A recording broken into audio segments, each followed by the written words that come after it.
Aquests dies he estat llegint molts articles perquè a mesura que anava coneixent més detalls sobre ells, més em costava d'entendre. Entendre per què havien fet el que havien fet.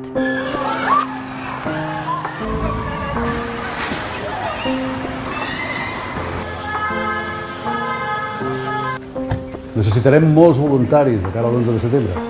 Aquest any hem d'aconseguir que tota la gent es posi una samarreta groga al mateix temps. I clar, i nosaltres ens hem d'encarregar de tot el sector 37, que és Déu-n'hi-do, Déu-n'hi-do. Tu, ja llegint a Twitter que es vol fer samarretes amb la frase del trapero, mira. Molaria dur-la l'1 d'octubre, sí o no? És tota una declaració d'intencions. Bueno, doncs molt bé, pues adiós. El referèndum d'autodeterminació ha quedat aprovada per 72. Jo quan parlo amb ell acabo defensant les vostres posicions. I quan parlo amb vosaltres només intento que entengueu quins són els seus pensaments. El papa i jo estem igual. Ara manis, ara concentracions a l'Ajuntament, ara empaperar carrers, reunions de l'ANC... Bueno, és normal.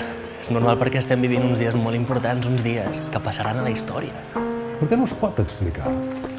No poden donar aquesta informació a l'Estat que vol reprimir-ho. A més, no ens haurien portat aquesta confrontació contra un estat autoritari com l'espanyol si no ho tinguessin tot enllestit. El primer sentiment que vaig tenir quan vaig escoltar la notícia va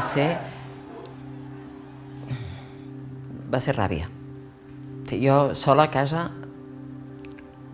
ràbia. Era una provocació i va funcionar.